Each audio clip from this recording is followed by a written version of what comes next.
ఒకసారి ఒక రాజు తను వేసిన ప్రశ్నకు సమాధానం చెప్పిన వారికి 1000 బంగారు వరహాలు ఇస్తానని ప్రకటన చేశాడు.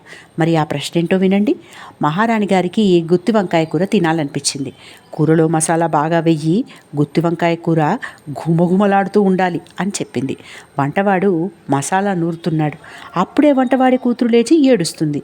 పొయ్యి దగ్గర ఉన్న నీళ్ళ గంగాళం పట్టుకొని వంటవాడి కొడుకు ఆడుకుంటున్నాడు. ఆ నీళ్లు పడి మంటలు ఆరుతున్నాయి. అది చూసిన వంటవాడికి ఎక్కడ లేని కోపం వచ్చింది. వెంటనే వంటవాడి భార్య, ఒరేయ్, నీకు పొయ్యి దగ్గర ఏం పనిరా, పొయ్యిలో పడ్డావంటే మూడుతుంది అని అరిచింది. ఎలాగైతేనేం కూర తయారైంది.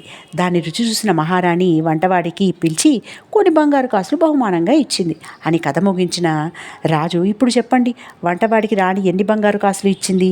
దీని సమాధానం కథలోనే ఉంది సుమా అని ఒక హింట్ కూడా ఇచ్చాడండోయ్. మీకు తెలుసు అనుకోండి, కామెంట్ చేయండి. తెలియలేదనుకోండి వచ్చే వీడియోలో చూడండి. ఓకేనా మరి?